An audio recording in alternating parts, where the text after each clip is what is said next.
I was asked to talk about this current election, which I'm happy to do because I've been living with it now for seemingly forever since it started, and it's a fascinating race. I would say that the bottom line for what I have to tell you is that it has already produced several significant reversals, and my guess is that over the next 12 months, which is exactly what we've got left, that there will be even more dramatic back and forth changes to come. Let me do a quick look back with you just to buttress that point about reversals. We came into this election cycle from the 2004 race, which saw President Bush reelected, starting his second term, was a major Republican sweep in 2004.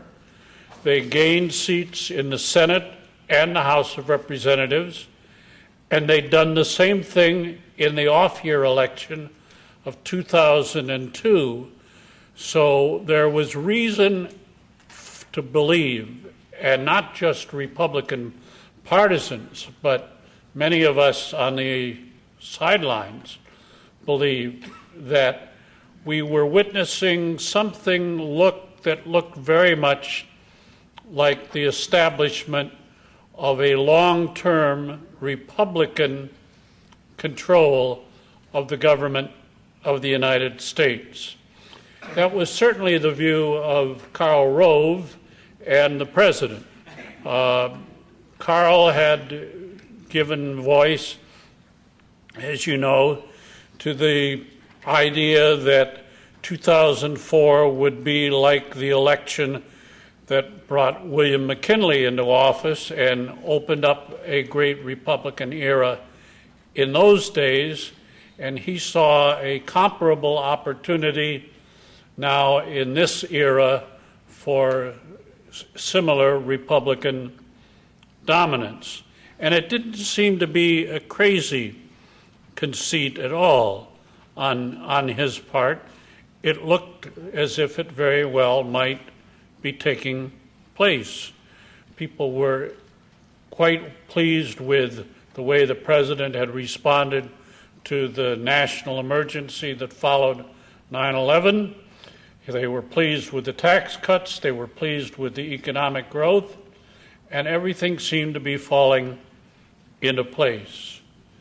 But as President Bush began his second term, some of the other legacies of the first term also became more evident.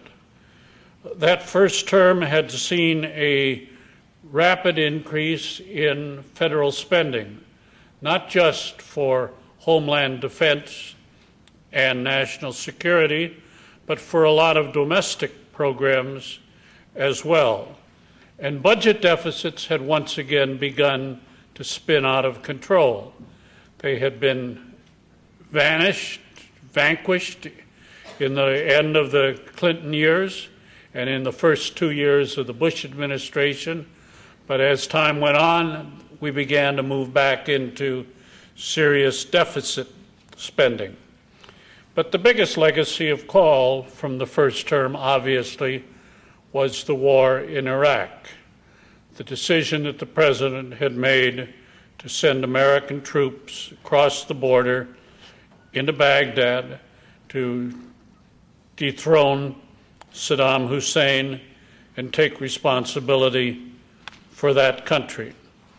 The longer the war went on, the more of a burden it became for the American people, and the more of a political burden it became for the for the Bush administration. Then we had Hurricane Katrina, and it was the government's response, or I guess you could say lack of response, to that natural calamity that raised questions in many people's minds for the first time about the basic competence of the people who were running affairs in Washington.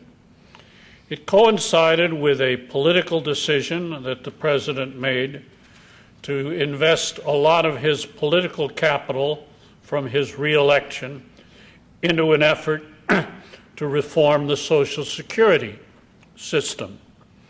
And that effort also ran aground. The proposal that he put forward never really developed enough support among congressional Republicans to be brought to a vote in the House or the Senate, and instead it proved to be a kind of a rallying point for the beleaguered Democrats, who, while they couldn't agree on many other things, could agree that they didn't want to see the Social Security system, which their great patron, Franklin Roosevelt, had invented. They didn't want to see that system changed in any fundamental way. As it happened, as we were going through that in 2005 and early 2006, several Republican members of Congress ran into difficulties of one kind or another, many scandals, relationships with Washington lobbyists, Jack Abramoff being the most famous or notorious of them, raising questions about the financing of their campaigns and the intimacy of their relationship with the lobby community, all of which was fairly dispiriting for Republicans in Washington and around the country. And the net result of all of that was that in the midterm elections last November of '06, the Democrats, to everyone's surprise, actually managed to win back control of both the House and the Senate. Narrow majorities on both sides, but shifting control of the agenda and all of the investigative powers that go with control of congressional committees. There was a sense that instead of it being a period of likely Republican dominance, now it looked as if the Republicans were in retreat on every front, and the Democrats seemed to be coming on very strong.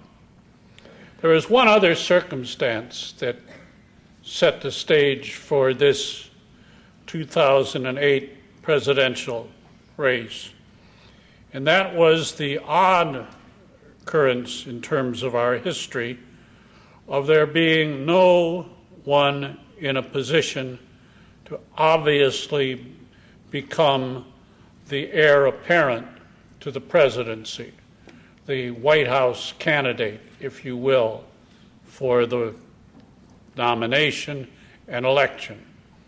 And that, of course, is the result of the choice that the president had made 4 years earlier in 2000 when he picked Dick Cheney as his running mate.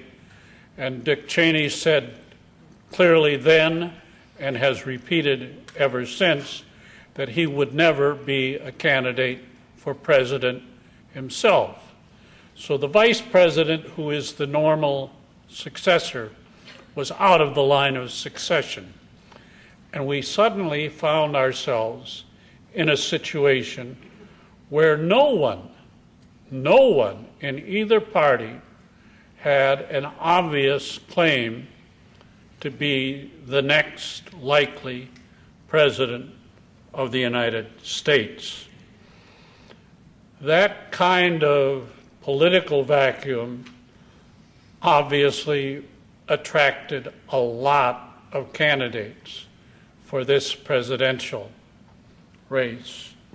And they fall into several different groups, and I think it's useful when you think about this field, to recognize why some of them are running and why others are running. There are people on both sides who have planned for years and years and years that this would be the time that they ran for president. On the Republican side, you should begin with John McCain, who ran for president in 2000, won the first primary in New Hampshire, and then saw President Bush rally to defeat him in the later primaries so that he could not become the nominee. John McCain has never stopped running for the nomination. The only question was whether his age would prevent him from becoming a candidate in 2008. And as he likes to point out, he has a very lively 95-year-old mother who is still traveling the world. So at age 70, he did not feel he was too old to run. But he wasn't the only one on his side who made an early decision to go for 2008. Mitt Romney, the governor of Massachusetts, who had established his credentials by running well in a losing race against Senator Kennedy in Massachusetts, then went out to Utah, did a brilliant job of turning around a losing proposition at the Winter Olympics in Salt Lake City and made it a great success. Came back to Massachusetts, was elected as governor, and decided after one term, I know I can do that job. There's no challenge there for me. I'm going to go for the big job, for the presidency. And I think also you have to say that Rudy Giuliani, the former mayor of New York City, has been planning this campaign for a very long time. Giuliani has had a long career of public service, starting as a Justice Department official, a U.S. attorney, a prosecutor, then several terms as mayor, but he's become increasingly prominent as a Republican campaigner, was a star at the 2004 Republican convention in New York City, and has again catapulted off of that and his 9/11 reputation, and has been running for many, many years.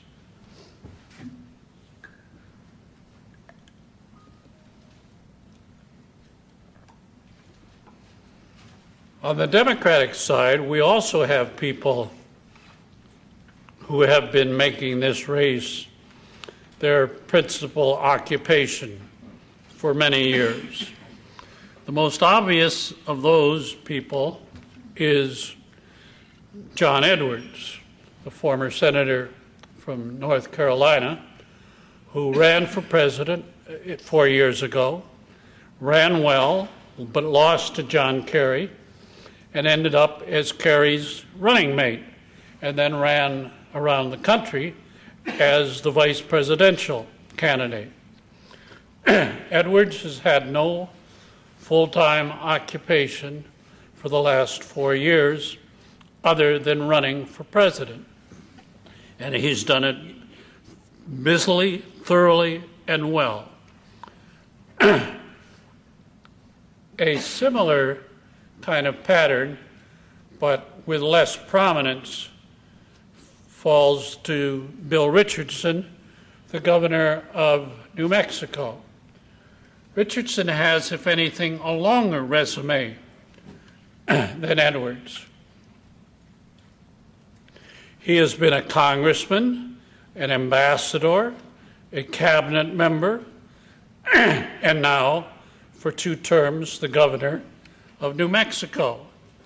But in 2006, he was rarely found in New Mexico because he was traveling the country as the leader of the Democratic campaign for governors around the country, a role in which he kind of reprised what Jimmy Carter had done many years earlier when Carter was preparing to run for president in 1976.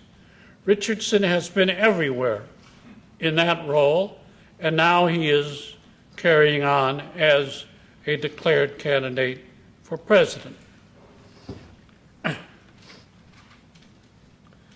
The final Democrat that I would put in that category, and here people might argue the case, is Senator Hillary Clinton. Some would argue that she made her decision to run late, that she did not campaign nationally, that she focused on New York and the role that she played as a senator, and on her own campaign for re-election in New York in 2006. And on the surface, I would say that is completely true. But she was in a unique position because she was already a national figure as the former First Lady of the country. And there was a sense of waiting and expectation for her candidacy for many, many years. A question of when, not if, she would run. If you'll forgive me, I'm going to sit down. I think I'll be more comfortable.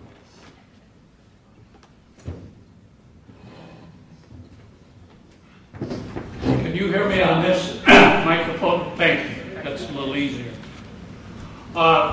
There's a second category of people that I want to now turn to, and those are the people who, you might say, had to run in 2008 because either their age or other circumstance made this the last chance that they would ever have to run for president.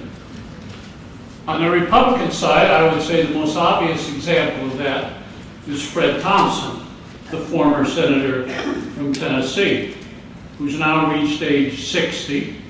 It's conceivable that he could have waited another cycle or two, but being out of office for many years already, and depending on television to maintain his visibility, Thompson probably felt it's now or never for him. That was certainly the case for two Democratic senators who are in the race, though the chances of either of them being nominated seem to be pretty slim at this point. I'm referring now to Joe Biden, the Democratic senator from Delaware, and Chris Dodd, the Democratic senator from Connecticut. People wonder, why are they running when they seem to have so little chance of winning? And I think the answer is twofold. One, when they look around, they say to themselves, I'm as good as that guy. If that guy's running for president, why the hell shouldn't I? And there is that ego factor. But there's also the calendar, because at their age, if they don't do it this year, they're never going to be able to do it. So why not take the shot when you have a chance, and when it is, in fact, a wide open race. Finally, we turn to the people for whom this was a purely discretionary choice. I think I'm going to run for president, even if it's a kind of a final last-minute decision. On the Republican side, we've got a long list of people who fit in that category, the most significant of whom are two. One, Mike Huckabee, the former governor of Arkansas, who could have waited if he had chosen, could have passed and waited for other opportunities, but saw the chance and decided to go for it, and has done really quite well on the basis of his personality and his positioning as a person of the religious right whose appeal is broader than that single constituency. The other significant discretionary candidate is Ron Paul, the congressman from Texas, the libertarian, who is running the internet-based campaign and doing it very well, has raised more money on the internet than any of the other candidates, and probably been more vocal in the Republican debates than anyone else. We also have Congressman Duncan Hunter, who has had less impact on the race. We had several others who have now come and gone already. Senator Brownback, Governor Gilmore, former Governor Tommy Thompson of Wisconsin, all of whom saw a possibility that in this wide open race they might find a constituency that would rally to them. Of all those, I think the only two that have had significant impact have been Mike Huckabee and Ron Paul, and each of them is a significant player, at least in these early primaries. On the Democratic side, the why the hell not give it a try kind of candidates are two. One of them is Dennis Kucinich, who is running for the second time and is carrying a message, a different kind of message about ending the war and taking the politics and policy way to the left, and has, I think, minimal effect on the campaign, though he's a gadfly in the debates. The other is someone whose candidacy has turned out to be very significant, and that, of course, is Barack Obama. Mr. Obama is in a different category than these other discretionary candidates because he had the option of waiting while holding a major office, and he could have waited not just one cycle or two cycles. Obama is of an age that he could have been running in 2020 and still been the right age to be running for president. But he was persuaded, and his instinct was very strong on this, that you strike while the iron is hot, and he is a hot candidate. He became a star at the Democratic Convention in Boston in 2004, and he's never slowed down. He's been on the circuit ever since, and he is running a very significant race, obviously, at this point. While the candidates were sorting themselves out and finding their way into this open field, the states were also juggling around for position. And as you know, that's been a kind of a comic opera thing that's been going on and still goes on, because we still don't know the date of the New Hampshire primary. As of now, we still don't know when they're going to vote in New Hampshire.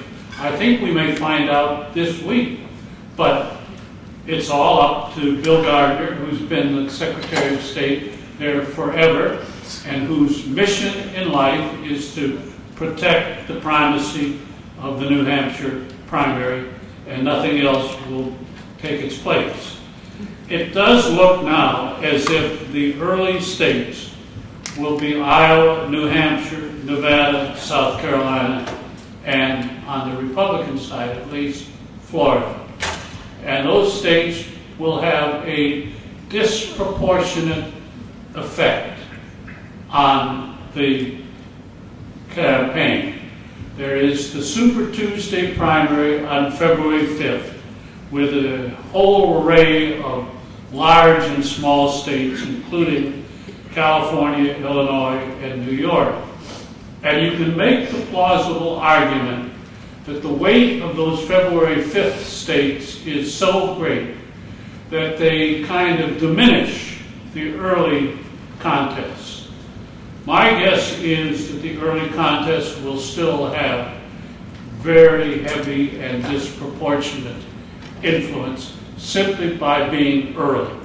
That the amount of attention that they get from us in the press will outweigh their relatively small quota of delegates, and that people will pay great attention to the verdict of those voters, no matter how few or how many those voters there really are. I have to tell you that I think on both sides, as of tonight, that it is impossible, at least for me, to tell you what the order of finish is going to be of the significant candidates in those early primaries. Iowa, for example, has turned into an extremely competitive race on the Democratic side. While Mrs. Clinton enjoys a very large lead over the field in national polls, every survey and all of the on-the-ground feeling that I've gotten in Iowa is that the other two major candidates in Iowa, Mr. Obama and Mr.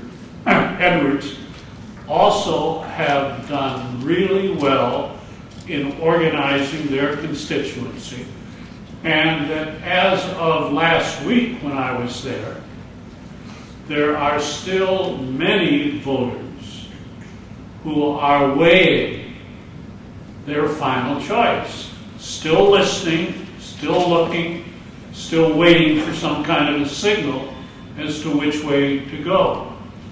On the Republican side, Mitt Romney took the early lead because he invested more heavily in Iowa by far than any of the other candidates. He put in a lot of manpower and people to organize the straw vote that took place last summer in Ames, used that field organization to prepare for the caucuses in January. He has done more advertising, television in Iowa than anyone else, and has built up his name recognition there to the point that it is at least equal to or greater than any of the other candidates. So he has really invested in Iowa, and if you believe the polls, has a slight lead. But slight is the key word. Giuliani is very competitive in that state, and Huckabee, who has worked the religious circuit, the homeschooling circuit, all of the kind of the social networks of conservative Christian organizations in that state, is doing very well. And I should remind you that the Iowa caucuses are not a primary. A tiny, tiny fraction of the potential voters actually take part. So if you have a network, an organization, whether it's churches or unions, whatever it may be, anyone who can tap into an existing, significant, broad network has a real advantage in the Iowa caucus system, and Huckabee has tapped into such a network. So he is a real player in Iowa. Ron Paul is a player because there is a network of libertarians who will show up in the caucuses. We have a very unusual race in Iowa, and one that cannot be predicted. We also have the likely effect of an echo, because there may be only 4 or 5 days lapse between Iowa voting and New Hampshire voting. So the New Hampshire voters will be inundated with the news of whatever has happened in Iowa, and that will have some kind of an unpredictable effect in New Hampshire, where Romney again has invested heavily where he is a known fixture from a neighboring state, but where Giuliani and McCain, who won New Hampshire last time, have real operations as well. And where Mrs. Clinton's lead looks on paper to be larger than her lead in Iowa, but may or may not withstand the effect of Iowa on New Hampshire. All I'm doing in now rattling on it, probably unnecessary length, is telling you that I cannot tell you what's going to happen in those early primary contests. My guess is, and it's only a guess, that in the end character will count as much as issues. That the voters that I've talked to are really trying now to figure out who would make a president out of these big fields. And when they think about the president, they think about someone who might have a hope of pulling this country together. Because the sense that the voters have, and I expect many of you share it, is that things have gotten very divisive in Washington and have been stalemated by a kind of excessive, ugly partisanship that has kept Washington from dealing with any of the big issues that people care a lot about, whether it's immigration or health care, energy, or that war in Iraq. If you ask what has Washington done about any of those big issues in the last few years, the answer people see is not very much. And they are really looking in hope of finding a president who can somehow break the stalemate and begin to see the country move ahead on these problems. That's what I mean when I say that ultimately I think character is what's going to count when people make that judgment. One final note before I turn it back to you. I have been fascinated as a reporter now covering the boomer generation for many, many years. And the realization has dawned very slowly on me that the boomers have had a real struggle trying to lead this country. Whether you think about the first of the boomers to come to the presidency, Bill Clinton, or the current boomer president, George W. Bush, whether you think about the boomers who have been leaders in the Congress, whether Tom Daschle or Newt Gingrich or Tom DeLay, almost every one of them has had a brief period of kind of flourishing and success, and then a quick and often dramatic decline. And I've been puzzling as to why it's been so difficult for the boomers to lead. And I will offer you a theory that is only a theory for you to consider. I think the boomers have had great difficulty because of the time at which they came of age politically. You know, Tom Brokaw has written about what he calls the greatest generation of Americans that fought World War II, that lived through the Great Depression, that constructed the post-war order, international order.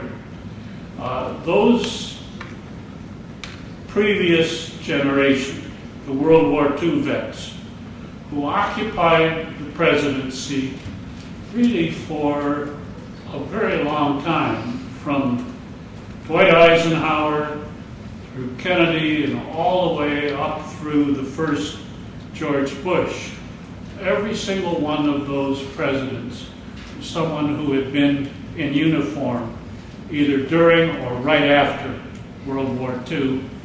All of them had grown up during the Great Depression, a time when the United States survived only because the country pulled itself together and recognized that we were either going to survive together or we were all going to really go down together. The boomers grew up in very different times. They grew up in the 1960s and the early 70s when the country was facing a very different set of challenges. It was the time of the Civil Rights Revolution, of the Women's Rights Revolution. It was the time when the abortion issue came into our politics. And most of all, it was Vietnam, when families divided and communities divided, when thousands of Americans took to the streets to picket and protest in front of the White House and the Pentagon. It was an enormously divisive decade in our history. And the people who chose up sides, and because they were coming of age in that decade, have never, in my mind, left the barricades that they chose. And the single, probably most dramatic and, for me, despairing example of that occurred in the 2004 presidential campaign. Our country was at war. We had been attacked here in our homeland. 3,000 of our fellow citizens had been killed in one day.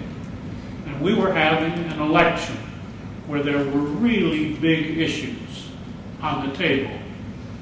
And for 1 month in the heart of that election, we stopped talking about everything else except what John Kerry and George Bush supposedly had done during the Vietnam War.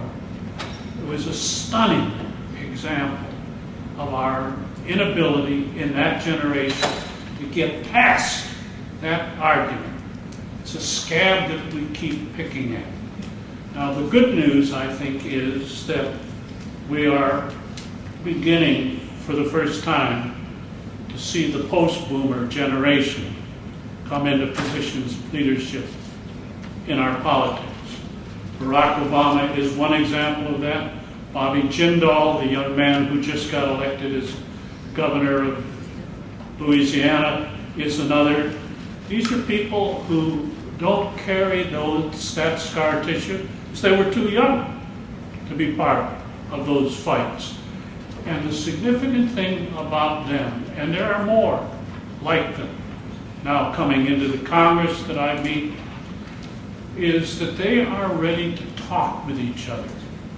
And that's the first step, because there's been, as Lou Frey knows from his own visits with people, it's been so hard just to get Republicans and Democrats to talk to each other in Washington in recent years. So I see some hope as time goes on.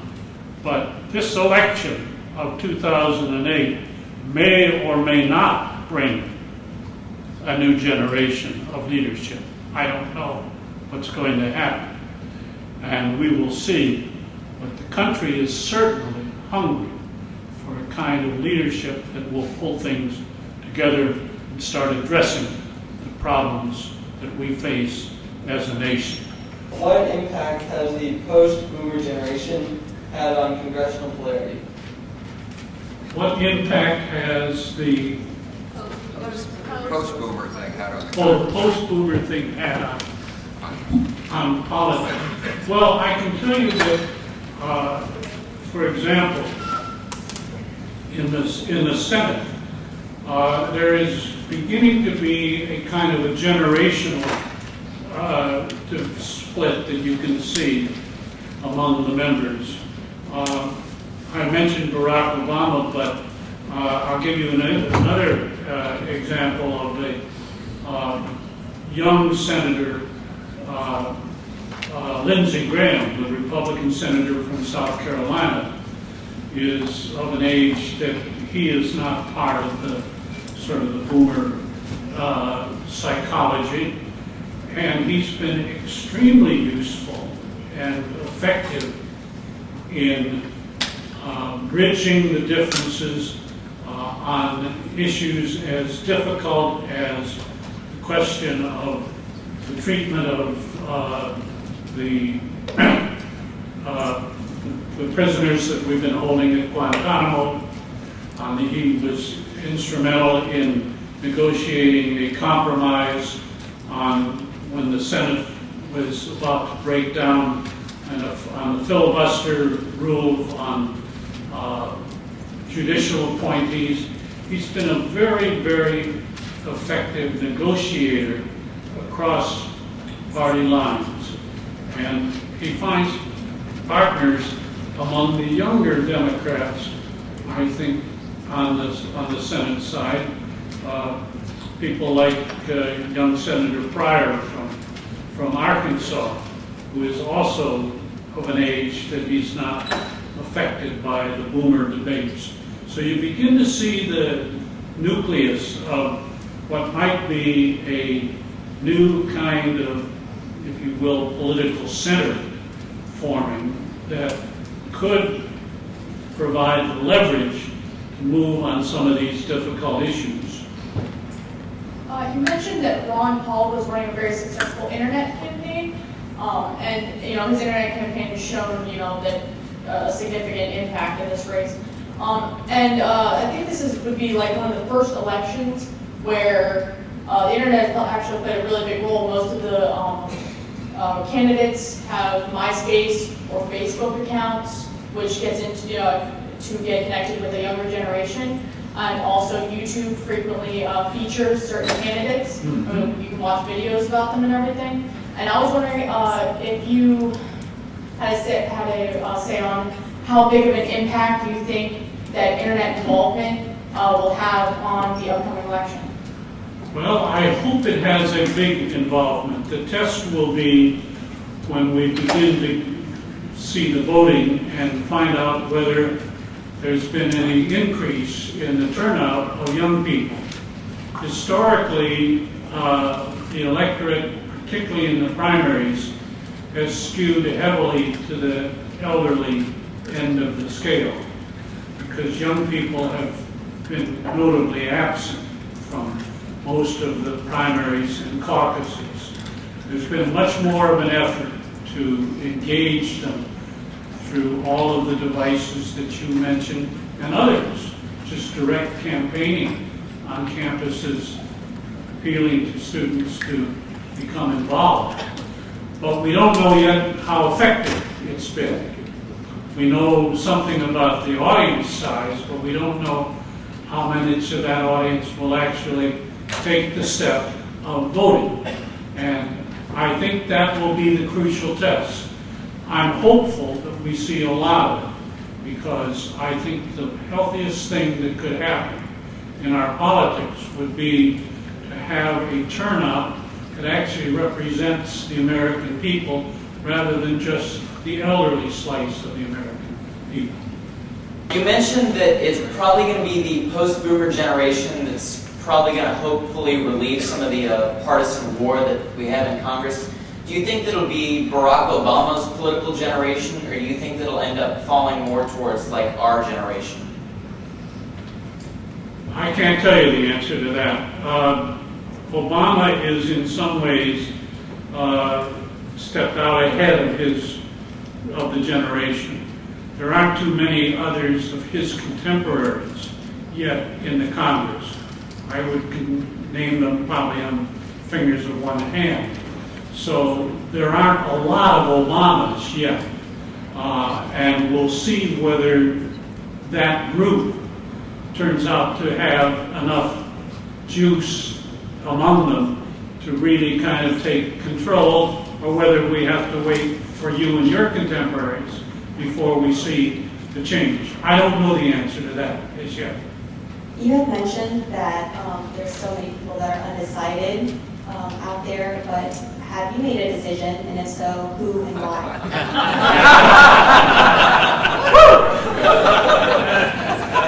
That's a wonderful question, and it's not one I'm going to answer. So thank you for trying. My job is not to recommend or pick candidates. I vote in Virginia, where you don't have to register by party to vote.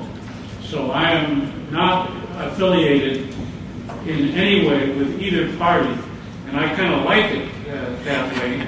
And I've managed over the years to offend people on both sides, I hope fairly equally. Is Mayor Bloomberg going to run? Is Mayor Bloomberg going to run? I think it's a little better than a 50-50 chance that he will. Like a lot of other reporters, I was intrigued several months ago with these rumbles, and so I went up to see him, and he told me exactly the same thing that he has said over and over again, which is that he is going to finish his term as mayor of New York, he hopes as the best mayor they've ever had, and then he's going to devote himself to philanthropy. And I certainly don't know Mayor Bloomberg well enough to think that he's lying, but you don't have to go very far down the hall before you meet a deputy mayor who is his campaign manager, and Kevin Shockey, who is almost, his tongue is hanging out. He's so eager to run a presidential campaign. And Bloomberg obviously knows what Shockey is telling reporters, and he does nothing to stop him. So I have to think that he's at least considering the possibility.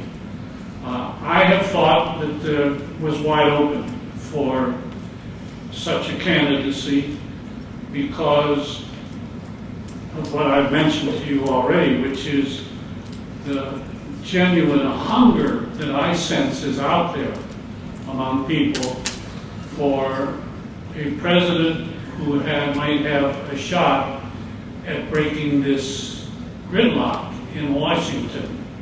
And that would be the essence of Bloomberg's candidacy if there were one.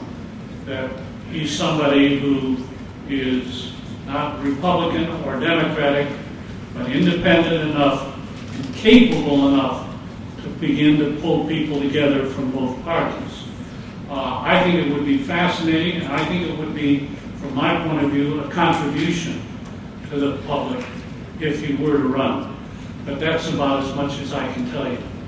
Could you comment about the length of our campaign system and these earlier and earlier primaries, and the possibility in the future of having shorter campaign systems, seasons, and larger regional later primaries? Well, every year I think this is the worst, it can't possibly get any worse, and then it gets worse. So this is the worst this year.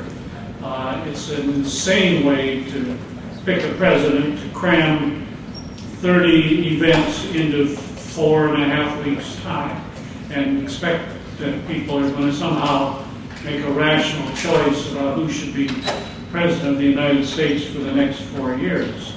It's insane. I would dearly love to see the parties together after this election try to figure out how to rationalize the process. I would much rather see the parties do it than have Congress step in. I have no confidence that Congress would improve the situation. I mean, the reason we have a Nevada primary, now why in the world you would ever design a system where the candidates go from Iowa to New Hampshire and then to Nevada? and then back to South Carolina. There's only one reason we have Nevada in the mix, and that reason is called Harry Reid. He used his leverage as the Senate Majority Leader to coerce the Democratic Party to put Nevada into the early mix. That's what would happen if you let Congress set the calendar. It would become patronage for key members of Congress. I don't want to see that happen. I'd much rather let it turn it to the parties. The best proposal I ever heard was one I heard many, many years ago from a wonderful man named Mo Udall, a congressman from Arizona who ran against Jimmy Carter and lost, ran close but lost. Udall's idea was pretty simple. He said, if he were king, parties would say to the states, you can have your primaries any day that you want to have them, but we are going to seat delegates chosen on the following 4 dates, and only those 4 dates. First Tuesday in March, first Tuesday in April, first Tuesday in May, and first Tuesday in June. And then he said you would probably get a mix of states on each of the 4 dates. And you'd get a mixed result in all likelihood. So that chances are nobody would win the nomination the first time around. Somebody might begin to emerge in the second round, but the chances are that it would go on to the third and fourth round, and there'd be enough of a gap between the voting events that this kind of irrational momentum factor would be minimized, if not eliminated. I thought that was a very smart proposal. Now, the idea that's kind of taken hold, that the secretaries of state have endorsed, it's embodied in several bills that have been introduced in the Congress, is for regional primaries on a rotating basis. South would go first one cycle, then the East would go first, then the West, and the Middle West, then they rotate around again. The only objection, I think that would be an improvement over what we have now, because it would give you the gaps between the events, and you could set a more rational kind of timetable than what we have this year. I have some concern about the idea of embedding the notion of the region into the process of picking the presidential candidates. Because in our history, we've had plenty of regional conflicts in this country. I mean, Civil War is the most extreme example of that, but there have been real fights between the western states and the northeastern seaboard states, and I'm not sure we want to build that kind of rivalry into our presidential selection system. I'd rather see a mixture of states from different parts of the country, different kind of states, different size states, on 4 different dates. Just kind of a random mix rather than a regional mix in an ideal world. Yes.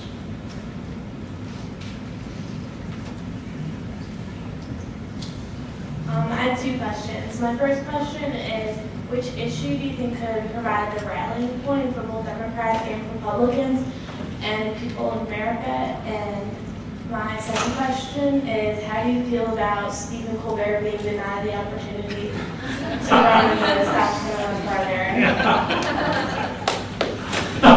Thank you for that question. I can't give you any solace on the Stephen Colbert front. He was very unfairly railroaded out of the race, and just at the time that I thought he was beginning to really surge. But perhaps next time he'll come back even stronger. the issue thing is fascinating at this point because, as somebody has written, it's as if we're living in parallel universes. The war is an overriding issue for the Democrats and has been from the beginning of the campaign. And as long as large numbers of troops remain in Iraq, whatever the level of hostilities and whatever the level of casualties, I think that war will continue to be a very, very big issue on the Democratic side. The second issue that I hear a lot on that side, but not exclusively on that side, is the issue of health care, and particularly the cost of what's happening to health insurance in this country. Most Americans are insured, but 47 million are not. And for those who have insurance, they find that their companies are shifting more and more of the burden onto the individual. Companies are screaming for relief from the costs. We saw that during the auto negotiations. Individuals are finding it extremely burdensome, and government at every level is sinking under the weight of healthcare costs, which are uncontrolled in this country, and in the judgment of the Comptroller General of the General Accounting Office, unsustainable. That's the word he uses when he's talking about Medicare in this country. So healthcare is a very big issue, particularly on the Democratic side. On the Republican side, if you follow listen to the rhetoric, the largest single issue remains the war on terror. The whole threat of Islamic terrorism and how we are going to respond to that. And it's because of that issue more than anything else that Mayor Giuliani has been able to stay at the center of the Republican race, despite the fact that his positions on a variety of social issues are far removed from the core of the Republican Party position. Immigration becomes also a very, very important issue. It's being talked about now principally on the Republican side, but I can assure you that when we get to the general election, it will be a major issue that Democrats will have to address as well. Earlier today, a young man got up and said that he believes very deeply in the freedom of the press and the First Amendment and that, and wondered why, at least in his opinion, the press wasn't as respected as it used to be. And if that was true and from your thing, and by the way, we're honored to have you because if they were all like you, it'd be good, but they aren't. Why the difference? I mean, why do we have everybody spinning, it seems, up there? Republicans are spinning on Fox, the Democrats are spinning on CNN, NBC, etc. That's a very good question, and it's a very hard one for me to answer. I mean, if there's a problem, and I'm prepared to believe there is, I'm probably part of it and much too close to it to be in any pretense of being objective about it. The press, or the media, if you prefer, is going through a difficult and in some ways painful transition at the moment. The television over-air audience is fragmenting into 1,000 different pieces as the television spectrum breaks down into little pieces, and as the cable and internet provide more and more of the information that people want. Those of us who work in print have seen much of our audience migrate to the internet, and the organizations that we're working for all have develop internet products, but we are not reaping anything like the revenue from those products that we were from those fat newspapers that people used to read, stuff with quad ads and other advertising. So it's a very painful business transition. Part of that is that a lot of jobs have been lost. And as with any other field that depends on skilled labor, when you lay off people and stretch your human resources, the product deteriorates. You're not as many people doing as many jobs as they used to do. And it's been particularly painful for me because I travel the country a lot, and I have the great good fortune to work for a publisher who still is investing lots of money in the news coverage. But time after time, I have gone into state capitals where I've been many times before and found that my old friends who were the State House reporters are no longer there because their news organizations have lopped off staff. They're just not covering state government the way that they used to do it. I was in Sacramento this past summer, and I was stunned at what's happened to that press corps there. Television stations outside Sacramento gave up covering state government years ago. But now much of the press outside Sacramento has also just whittled away their bureaus. I'm talking about major papers from San Diego and Los Angeles, San Jose, San Francisco, that used to have many, many reporters covering what is the 5th or 6th largest government in the world, and now have one person there saying you're supposed to cover Sacramento. Well, you can't do it. And there's a real loss of quality. Also, I think what's happened is that as the business has gotten shakier, more and more of the talented people have said, wait a minute, I've got a family to feed. I'm going to find a little more secure base. And so you find very young and inexperienced reporters covering major beats where they really don't have a whole lot of background and history to it. And I hear that complaint from governors and legislators around the country that they're constantly breaking in new people to teach them how to cover the stories that they're covering. So it's a difficult time. I'm hoping that this is a transition and not just a decline. But it's really up to the marketplace now. We have, for better or worse, a commercial press. And we depend on advertisers and audience to sustain us. And we'll find out, what those advertisers and audience members think that we're worth.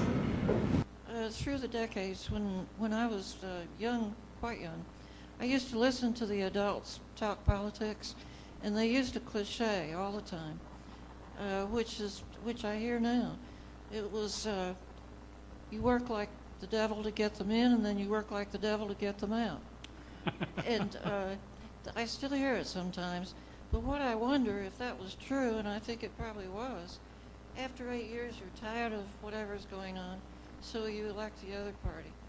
And sometimes it goes longer than 8 years. But I'm wondering if that's been true through the years. Why is the present worry about, or the argument about the Republicans dominating, then possibly the Democrats dominating, why is that so important or such a big issue? It's important, obviously, to the people who are engaged themselves as to whether they are on top or on the bottom, because it makes a great deal of difference in their daily lives, whether they can pick up a gavel and have a hearing on a subject that they want to have it on, or whether somebody with a very different idea is in control of the time, the agenda and the tension that goes with that. But the biggest reason that it's important is that there are real differences now between the parties. There have been times in our history when you could hardly tell a Republican from a Democrat, but that's not the case in this era. The Republican Party has become a conservative party, and the Democratic Party has become, for the most part, a liberal party. And it really does, they do have differences now. And the question in my mind is, can they find ways to talk to each other enough to explore where the common ground may be? There is common ground. The country is not deeply divided. Americans have not become ideological opposites from one another. There is a real kind of common sense American middle ground. But it's very hard to find that in the current politics because the parties have really sorted out on much more of an ideological basis than has been the case through much of our history. And the question now is whether we can find people in those parties who are ready to talk to each other and explore where they might agree. There are people like that already, but they don't amount to a critical mass. And there are many others who, for whatever reason, their personal history or the times in which they came of age politically, are much more comfortable fighting it out than talking to each other. And it's the ones who want to fight it out who have control at the moment. And I'm not talking simply about Democrats or simply about Republicans. It is the characteristic of both sides at this point that they would rather fight than talk.